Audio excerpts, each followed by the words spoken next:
All right, what's going on, everybody? Welcome back to the show Clown Questions, the show where questions are asked and answers are attempted. Today's question, the city of Philadelphia is the one who needs to answer this question more than anyone. Should the 76ers tank? I attempt to answer that question on this episode of Clown Questions. Who's down to clown?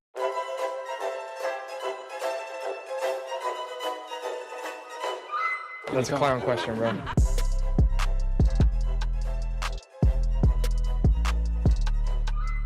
So, should the 76ers tank? Obviously, Joel Embiid is undergoing surgery this week to repair his meniscus. Shams Charania, I don't know how to say his last name. Honestly, I've never said your last name, Shams. Everyone knows you on a first-name basis. But he reported that the hope is he only misses 1 or 2 months. But if a, quote, full repair is needed, it will be a significantly longer recovery. The initial thoughts were that it's an indefinite injury, and a lot of people fear it may be, the rest of the season for Embiid. So if you're the Sixers, should you consider tanking? I don't think so, because this is probably the weakest draft class we've had in years, despite, even comparing it to the Wemby hype. Even if you put that aside, it's not the best class. I guess Alexandre Star out of France/Arizona is the projected number one pick, and he's not even the consensus number one pick. There's apparently still a lot up in the air about who's gonna be that lottery guy. But no, I don't think the Sixers should tank. I think what they should do is give Tyrese Maxey a chance to hold the reins and be the ultimate leader of that team. Because a lot of people view him as that second piece to the MVP they already have with Embiid, and you should view him as that because Embiid's the MVP. But now it's time to see if maybe Tyrese Maxey has that dog in him. I mean, we already know he's got that dog, but it'll be interesting to see him as the focal point on that offense. But all I got to say about the Embiid injury is you got to wait and see if he's somehow healthy before the playoffs start. Then obviously you play him. But if you're in the middle of a series, you're down 3-1. It's like, he can play Game 5. It's like, is it really worth it? Like, maybe sit him out and don't mortgage your future of your MVP on one series that you might not even win. But getting on to the NFL, I thought it'd be a good question to ask. Who made the worst head coaching hire? In order to do that, obviously I have to rank all the head coaches. There's a lot of OCs, DCs moving around. Shout out Greg Heffley for the Packers, but I'm not talking about OCs or DCs, just head coaches. So let's just rank them real quick. We got 8 of them. Number 1, Jim Harbaugh. That's a no-brainer. Coming off, a title, already has been to the Super Bowl in the NFL. That's a pretty easy one. Number 1, Jim Harbaugh. Number 2, we got Mike Macdonald.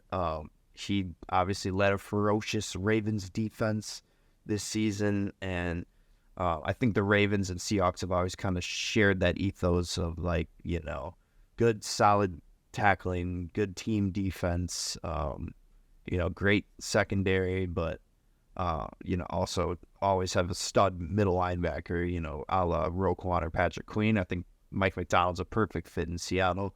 Number 3, and I should mention, I don't know much about these guys, so this analysis is going to be weak as fuck. But number 3, Brian Callahan. He's a decent comedian, not my favorite, but he was in How I Met Your Mother, which is my favorite show. So, yeah, Brian Callahan, good hire for the Bengals. Coming in at number 4, we got Raheem Morris for the Falcons. Don't know much about him, but I liked his recent answer to ask him, what do you like about Atlanta's offense? And he said, Drake London and Bijan Robinson. Arthur Smith didn't apparently know that those guys were on the team. So it's good to know that, the Falcons now have a coach who does know about those guys. All right, number 5, Antonio Pierce. He did an impressive job with the Raiders, through all the turmoil this year. But a seemingly eternal turmoil for the Raiders. But he seems to fit in with the culture there. And he seems to be not like a hard ass, but diligent, deliberate guy. And I think that's important to have someone with that kind of stability in Vegas. Is obviously there's been issues with players and gambling and driving. Not to bring up Ruggs the third, but anyways, good fit there for the Raiders. And coming in at number 6, I have Dan Quinn. PFT obviously would have had him higher. He probably would have had him 1. But I'm only putting Dan Quinn here at 6 because of 28-3. He completely choked his ass off to the Patriots.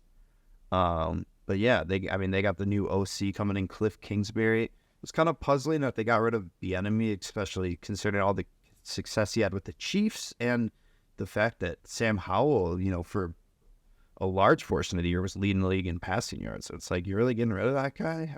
All right. I mean, maybe they just want a young guy to connect with their, seemingly future rookie quarterback, whether that's Drake May or Jaden Daniels, or they somehow are able to trade up to get Caleb. It would be interesting to see those USC guys in a reunion, but yeah, Dan Quinn, 6. Not that exciting. Defensive coach whose first move was to replace a great offensive coordinator. Seeming a little sus off the bat there, Dan. Number 7, Gerard Mayo.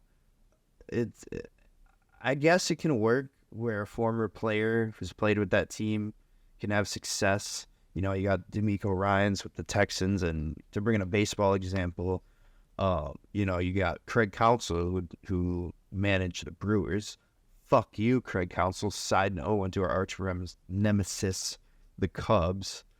But yeah, Gerard Mayo just seems like he was a convenient choice, and Belichick liked him, and I don't know if Belichick hailed him as the successor, but it just kind of feels a little succession-y. Of course, you guys all know that show. But yeah, it just kind of seemed like he was the eldest boy, so he got the job. But maybe the New England Patriot way will pay off, and they'll have a similar success to the Packers and Jordan Love with having someone under Obi-Wan's wing before becoming a Jedi or a Sith on their own. Nerdy reference. Apologize to anyone who likes Star Wars. I kind of just called you a nerd there. But last and the worst head coaching hire, in my opinion, is Dave Canales. And again, this is simple analysis. I don't know where he came from, what his coaching philosophy is, or any of that. But he's last for me because, as first reported on Pardon My Take, the Panthers' new hire co-wrote a book with his wife about an affair he had. He wrote a book about how he cheated on his wife. I don't think I have to explain much more about how bad of a hire that is. Like, you had to know about that book going in. I'm sure he glanced at his Wikipedia page and that would have been on there. But yeah, just it seems like you hired an untrustworthy coach, and it's fitting with their douchebag owner, David Tepper, who likes to throw drinks on fans. So it's not shocking, I guess. But yeah, that's the worst hire for me. Someone who knows very little about head coaching in the NFL, but loves to criticize them during the game when they make a boneheaded clock management decision. And speaking of clock management, did anyone watch the Pro Bowl? I kind of watched it. I started watching it, and and the embarrassing reason that I did watch it is because I wanted to see if potentially there was a Goosebump moment of the week in there. There wasn't. It is a close game down in the final whistle, but in a flag football game, the only thing that would have been a Goosebump moment is, the play. Cal Stanford, the band is on the field, all those laterals. That, of course, did not happen. It happened on a few plays, but, not in crunch time. But, yeah, I watched it, got bored partway through, started playing Fortnite, put on the other TV. But, yeah, horrible. Just, it's not the same. It's not the same as when holy shit. I can't be blanking on this name. Sean Taylor. That's got to be it. And now I'm searching it like an idiot. Who? Okay, why did I blank on Sean Taylor and have to search it? Sorry, I apologize to the Sean Taylor estate for questioning him for a second, but we need to bring back that style of Pro Bowl where you're fucking blowing up the punter and just hitting people. But no, I get why they moved it to flag. You know, you don't want to get injured by a Sean Taylor or an Ed Reed or, you know, a Nick Bosa. If this was a year where the 49ers weren't in the Super Bowl. But yeah, you know, Demario Davis, Baker Mayfield, defensive and offensive MVPs respectively. Good for them. It would have been a little cooler if the AFC won, because then Keenan Allen would have won MVP. I think he had 3 receiving touchdowns and a passing touchdown, so he had a more impressive performance than Baker Mayfield. But he didn't get the dub. And, you know, watching that game, the mini games weren't that intriguing to me, but just after a quick scroll through social media, like, it seemed the fans were more interested in the mini games than they were in the actual flag football game itself. And that's what kind of led me to Fortnite, was just the staleness of the flag football game. It was a 50-yard field, which, come on, making 100 yards. The longest play I could see was a 45-yard Tyreek Hill touchdown. Like, give me a 99-yard play in this game, in this meaningless game, and make the rules at least somewhat close to tackle football. I do think it should be flagged so no one gets hurt. But make it 100 yards, and also the no fumbles rule is bullshit. Like, you couldn't fumble. So basically you have a free pitchy woo-woo. You can lateral anytime you want with no repercussions. You know, that's what makes a lateral so fucking electric, is that you have the equal amount of opportunity to look like a dumbass as you do to look like a hero. And Kadarius Toney did both of that in one play. But not to talk Toney, who will probably be on the bench for the Super Bowl. I do want to talk Niners Chiefs though. You know, going back to the Pro Bowl, the NFC tug of war team, they were 2-0 and they beat the AFC in 3 seconds flat. And maybe that's the formula for the 49ers, is to just have your fucking big ass boys. It's fucking pause. But just have your O-line and your D-line overpower the Chiefs. Easier said than done when your right tackle is, you know, defending Chris Jones on every play. And, you know, you have an elite offensive line like the Chiefs. But I think if the 49ers can win in the trenches, they can win the game, which they are favored, by the way. But I think they got a chance. Is the 49ers O-line better? That's the question. Because the better O-line, more often than not, probably wins the Super Bowl, whether or not that's what gets talked about in the game. But going to the other side of the ball, the Chiefs, my uncomfortable question that I've been asking myself is, it's unfair to comment on Patrick Mahomes Sr.? He, of course, got his 3rd DUI, you know, a day or so or 3 ago. I don't know. It feels unfair for me to comment on it.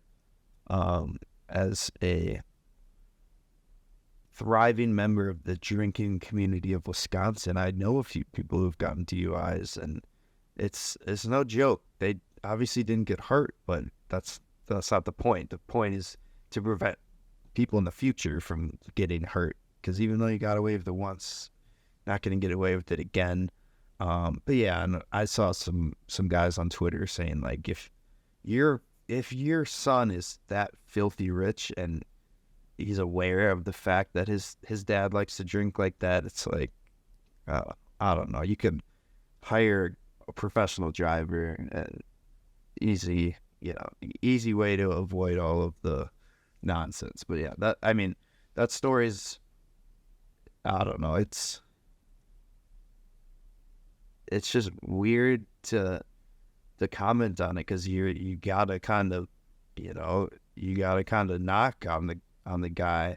But it's just weird because Patrick Mahomes has very few knocks. Up until this year, he gets the knocks for complaining about the refs. But other than that, he's got a crystal clear record, a very, well-liked player until he, got to his fourth Super Bowl. Now he's becoming much less liked. But it seems like people are, go after his family more than him because he doesn't have as much impeachable things that happen to him. Obviously, Jackson Mahomes' drama is fucked, and getting a DUI ain't great either. But it's just funny how many Super Bowl storylines are not related to the game at all. It's related to Taylor's flight in Tokyo and Patrick Mahomes Sr.'s DUI. But let's talk about the actual game. Why are the 49ers favored? Vegas currently has them at a 1.5 favorite, and I don't know why. Well, I think I know why, and it's because it's kind of dumb to bet against Patrick Mahomes, right? I mean, the only person that can beat him in the playoffs, other than Joe Burrow, high five Bengals fans for that one victory, but the only other guy that can beat him in the playoffs is Tom Brady. So you're asking Brock Purdy to do this, and I guess if you want to draw the Purdy, it's all about the Mahomes-Brady comparison, but if you want to draw the Brady-Purdy comparison, 7th-round pick, Brady was 6th-round pick, maybe in his first or second year getting a ring, who knows? Maybe Purdy's the kryptonite, but I personally think the Niners are favored because Vegas is daring us to take the 49ers. So saying, go ahead, bet against Patrick Mahomes. We'll see how that works. But yeah, the Vegas is telling us they think San Fran's going to win. The more I think about it, the fact that they are, trying to get the money on the San Fran side makes me think the Chiefs are the ones who are ultimately going to win this Super Bowl 58. All right, we got a new segment alert. I stole that phrase from part of my take. But I'm getting rid of In Jeopardy. Honestly, it was a pain in the ass filming and acting as I go change my outfit, become Alex Trebek, the host, who, I apologize for slandering in some way with my, cheap production value of this show. But yeah, I'm just getting rid of it. I'm pretending to be Aaron Rodgers, Marshawn Lynch. It's just, I don't know, it didn't feel right. I'd like to bring it back in the future, but maybe with a real person and maybe a little better production value, get maybe a screen rather than some fucking post-it notes. So I'm getting rid of this shit. We're done with that segment, unfortunately, but hate to see you go, but love to watch you leave In Jeopardy.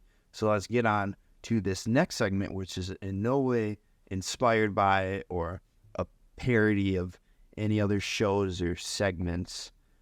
And that segment is first, Your Interruption.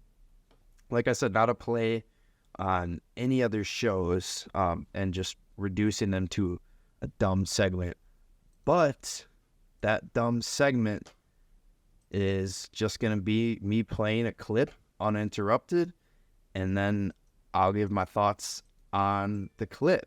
And I'm pretty excited for it. And first, Your Interruption. The first Your Interruption, we're going to be interrupted by Cam Newton. So let's see what Cam Newton had to say in last week's installment. In last week's installment of 4th and 1 with Cam Newton. They GM working his ass off. And if you really want to just be honest, we've already identified, Brock Purdy is not the best player on the offensive side. If you throw in the defensive side, he's probably the 10th best player on the 49ers. If you add in the defensive talent and you add in the offensive talent, Brock Purdy is the 10th best player on this team. C-Mac, Trent, Debo, Brandon Ayuk, George Kittle, Nick Bosa, Fred Warner, Greenlaw. Yeah, he is coming at 10. The 10th. Bro, y'all think I'm just spitting just shit just to say he's sorry. I've never said that Brock Purdy was trash. But bro. they got a loaded team. They got a loaded team. They a loaded baked potato. You see what I'm saying? Sour cream. Come on, bro. The chives. The little bacon bits. You know what I mean? He the bacon bits. Like, Ain't nothing wrong with being the bacon bits. No, okay. Now, I'm not saying that. That is somebody behind the scenes. I'm not trying to say what he is or what he's not, but I've never said or had any inclination that I said Brock Purdy was trash. So, yeah, Cam Newton, and I agree with him, said that Brock Purdy's the 10th best player on the 49ers. He did rattle off some names. He did only end up naming 8, but I can round out that list real easy for you. Eric Armstead, great defensive tackle. And this one might be a hot take, but I'm going to go Kyle Juszczyk. His wife is obviously arts and craft, but on the field, Kyle Juszczyk is pretty crafty. But then, yeah, if you don't think Juszczyk, you got Javon Hargrave. I think he's better. Diamador Lenore is probably better. I think he might be hurt right now, but Talanoa Fanga is probably better. I'm definitely not there with Chase Young yet. He's showing some pretty trash effort recently. But yeah, absolutely. Brock Purdy is the 10th best player. If that, he might not even be the top 10 player on the 49ers. But yeah, in response to Cam Newton saying this, which was, by the way, one of the biggest topics last week. I guess people kind of run out of shit to talk about, which is ironic because it's my new segment. But people like to comment on comments, which is what I'm doing now. But yeah, the comments that I found amusing was left on the 4th and 1 YouTube with Cam Newton. And this is from Chris Knight 2376. He said, Brock Purdy seems like the type of guy who will jump on a fumble in the Super Bowl. I just thought that was really great. And then this was actually pretty crazy and surprising to me. Jack Perotti, he pointed out that Brock Purdy has 4 career playoff wins and Cam Newton has only 3 career playoff wins. But yeah, in this age of commenting on comments, of course we had to get Brock Purdy's comments on Cam Newton's comments, and his constant trash talk of Brock Purdy. Purdy responded to Newton by saying, Cam might be right. I may be the 10th best player on my team, but I know there are over 90 quarterbacks on NFL rosters, and he ain't one. You're right, Purdy. You ain't wrong. I had to take a sip of vodka and fresh a breath air for this next part.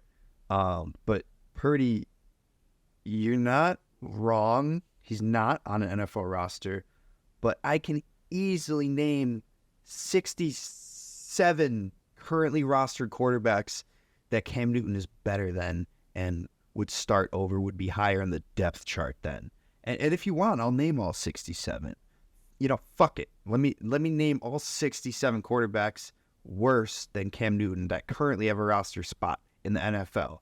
Nathan Peterman, Ryan Tannehill, Sam Darnold, Trevor Siemian, Derek Carr, Bailey Zappi, Mac Jones, Mitch Trubisky, Mason Rudolph, Kenny Pickett, Tyrod Taylor, Tommy DeVito, Nick Mullins, Jaron Hall, Josh Dobbs, Carson Wentz, Easton Stick, Aiden O'Connell, Blaine Gabbert, Jared Stidham, Jeff Driscoll, Bryce Young, unfortunately, Tyler Huntley, Desmond Ritter, Deshaun Watson, Daniel Jones, Marcus Mariota, Jimmy Garoppolo, Russell Wilson, C.J. Beathard, Dorian Thompson-Robinson, Case Keenum, Trey Lance, Hendon Hooker, Tim Boyle, Kyle Trask, Stetson Bennett, Mike White, P.J. Walker, Trace McSorley, Sean Clifford, Clayton Tune, Davis Mills, Max Duggan, Ben DiNucci, Nathan Rourke, Brett Rypien, Skylar Thompson, Matt Barkley, Sam Ellinger, Brandon Allen, Kyle Allen, Josh Johnson, A.J. McCarron, Jake Hayner, Anthony Brown, Jake Fromm, Will Greer, Nate Sudfeld, Logan Woodside, Chris Oladukan, Shane Bukele, Malik Willis, Zach Wilson, John Wolford, and Brock Purdy. That's 67, and yep, you heard it right. Cam Newton's better than Brock Purdy. Are you kidding me? Cam Newton did so much with so little in Carolina. You're telling me if he had the fucking Toon Squad like the 49ers do, you don't think he could get to a Super Bowl? He absolutely would, and he would have more success than Brock Purdy, and the 49ers would be favored by 4 in this game if they had Cam Newton instead, because that offense would just be absolutely fucking deadly. But yeah, that's a new segment. I enjoyed it. I'll probably do it again in the future because that's going to be better and less fucking effort than the Jeopardy board that's on the floor right now. But yeah, next segment is pass or play. Everybody's favorite, pass or play. Live from my mom's basement. Let's start it off hot with a hot topic and Travis Kelce's hot pocket. Sorry about that. Taylor Swift is the greatest pop star of all time. So, Taylor won her 4th Album of the Year Grammy Award, and that's an NFL record, or rather a musical record. But is Taylor Swift the greatest pop star of all time? I'm going to pass on that question. I'm going to pass on that topic. I'm not going to sit here and say Michael Jackson is the greatest pop star ever. He's the king of pop. And even if it wasn't Michael Jackson, the modern day, pop star of all stars is Drake. I'm going to pass on that. I don't need to talk about Taylor Swift on this. It's a sports show. Keep it to sports. Stop talking Swift. Although I want to mix in some pop culture, which is the next topic. Taking mushrooms at the Las Vegas Sphere. Pass. Are you kidding me? I feel like just going to the Sphere in general would feel like I'm taking mushrooms in a different dimension. I am bipolar, so I'm biased and also scared to take mushrooms. So I'm worried it'll either leave me on a trip, a perma trip for the next 7 months, or it'll put me underneath the ground at 60 feet. So yeah, I'm gonna pass on taking mushrooms at the Sphere, but if that's your jam, that sounds like couldn't be more eye-opening, for lack of a better term. Next topic's got me hot. The Brewers got fleeced. Play. Absolutely, that plays. This is the second time, Russ Bus can fact check me on this, but second time the Brewers have traded their best pitcher. At first it was Josh Hader, and now they've traded Corbin Burns to the Baltimore Orioles. Orioles fans are thrilled. They're already loving the additions the new owner is making to the team. And as a Brewers fan, I'm pissed. Got rid of our best pitcher. And Hader might not have been our best pitcher to Russ Gus's point. There's probably maybe Devin Williams. He's a perennial all-star, so he's probably the best pitcher. But yeah, go Brew Crew and stop getting fucking fleeced for your best pitchers. It's a little bit annoying. And side note, while we're on the MLB, Bobby Witt Jr., 11 years, $289 million extension. That's good for $26 million a year. Get that bag, bro. I know you're a very valuable asset in fantasy baseball. A lot of stolen bases. But yeah, shouts to the Royals and Bobby Witt. Next, pass or play. Le'Veon Bell is attempting an NFL comeback. I'll pass. I'm a Packers fan, as you can see from the J Love attire.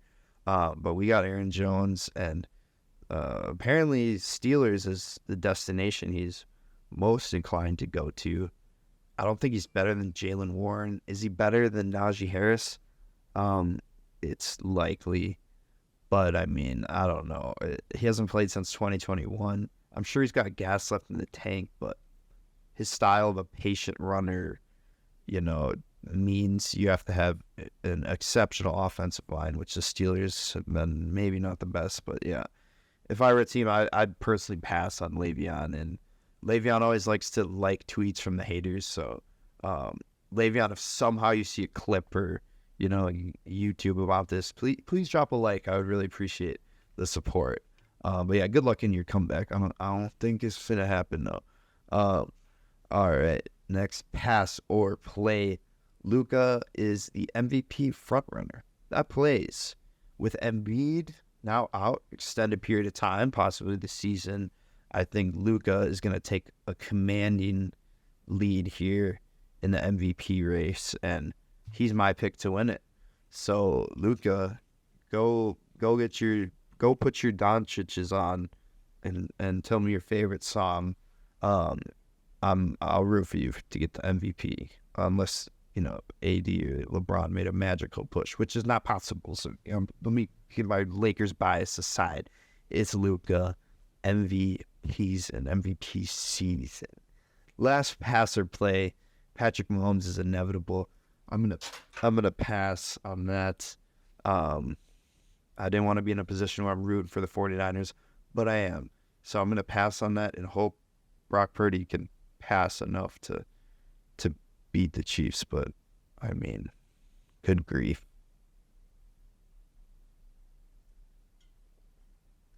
See, an experienced professional would probably cut out the clip of me drinking the water, but I prefer to just keep it as one long strip. So pardon the awkward silences, but let's get on to the best part of everybody's week, where we reveal the Goosebump moments of the week. Coming in at number 5, we have David Jones for Memphis up against Wichita State. Yes, sir. Davy Jones locker. 2.8 seconds to go. And just a nice pull-up jumper. Get the win for Memphis. Yeah, glad to see him back on the show after, he got pushed by that fan. But yeah, let's move on to the next moment. We got Elijah Gray, Fordham versus St. Louis, 6.8 seconds to go.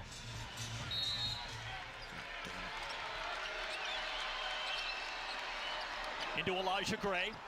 He's against Ezequiel. Spinning. Gray knocks it down with 2.2 to go.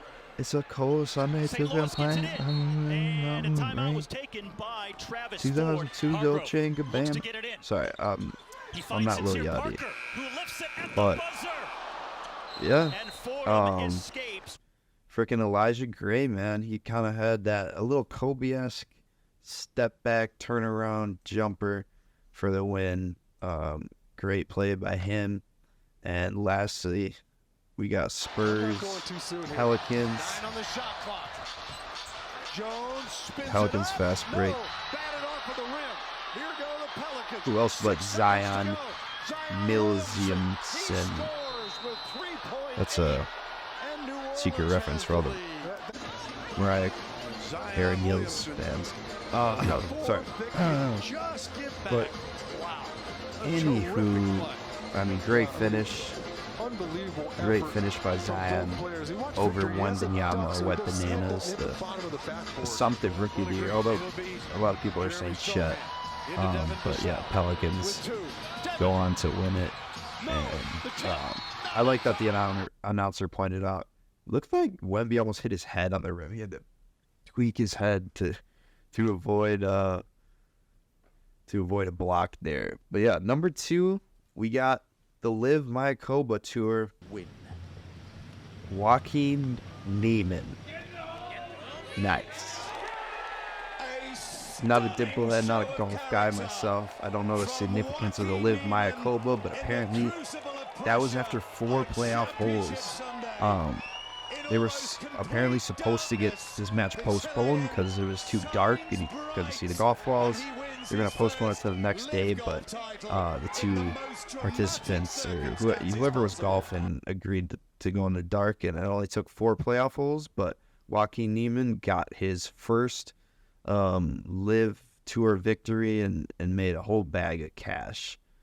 Unfortunately, he did not make the Masters cut, so we won't be seeing him coming up here in Augusta, unfortunately. But let's get to the number one moment of the week. Surprise, we got baseball. That's right, baseball in February, motherfucker. We got Serie del Caribe. That's Caribbean series if you're not Espanol. But yeah, man, Johnny Santos hits the walk-off triple, put the swag on, put the chain, put the hat. Nice triple from him, and nice fucking hustle from Gene Arnaz, who scored the winning run. As Panama came back from a 3-1 deficit, shout out Steph Curry, and won that in the 9th inning. Just electric and weird to see baseball in February, but I'm not mad about it. Yeah, finishing out the show here with my Super Bowl picks. Let me preface this with, this is not financial advice, and if you do take this advice, you might be a dumbass. But yeah, anyone who does take the advice, I apologize for calling you a dumbass, but it's just the truth. Picks that I like, Travis Kelce, anytime touchdown. I mean, if the league really is scripted, like people have been saying, I mean, you gotta get Taylor there, and you gotta get Travis in the end zone, so you actually have a reason to show her. Like, you can't show her from your extra point, but if Travis scores, you have to show her. And I guess so. Yeah, his anytime touchdown is plus 100, not bad odds. And then at minus 120, we have Taylor Swift to be shown during the national anthem. It's damn near fucking even money for her to be shown during the anthem, I guess. I mean, it's pregame festivities, so it's likely you'll pan to those. Yeah. Oh, sorry for burping in the mic, Taylor. But yeah, I mean, it's customary for celebrities to be shown. So yeah, I think it'll make you even money. So I guess you can bet on Taylor to be shown during the national anthem. What I wish I could bet on her for is for her to perform at the halftime show. I wish I could bet on that as a possibility, because I absolutely think she should, and I absolutely think she will. The closest thing I could find to that bet was that she's plus 25,000 to sing "Shake It Off" at halftime en route to a Chiefs comeback and third Super Bowl ring in the past 5 years or whatever it is. Plus 25,000 odds. That's, I mean, I don't think they have odds for whether or not she's going to pop out, because I'm sure the odds makers know whether or not she's a guest appearance. So they're not going to let people make money on what is a pretty simple prediction. It's simpler to predict that than it is to predict the actual game itself. So they're making it specific enough. It's got to be "Shake It Off." It's got to be followed by a comeback. So bet on that if you have a long shot. Weirdly, although she's plus 25,000 for that shit, she's only plus 2,200 to announce that she's pregnant on Super Bowl Sunday. So maybe TMZ knows something we don't. But the real line that matters is Christian McCaffrey's over-under rushing yards. He's over-under 90.5 rushing yards on Betting Pros. And I think how this bet goes, that's how the game's going to go. If he hits the over, give me the Niners to win. If he hits the under, give me the Chiefs. If you're feeling frisky, McCaffrey's plus 370 for a first touchdown scorer. But yeah, hoping McCaffrey hits that over and hoping the 49ers win.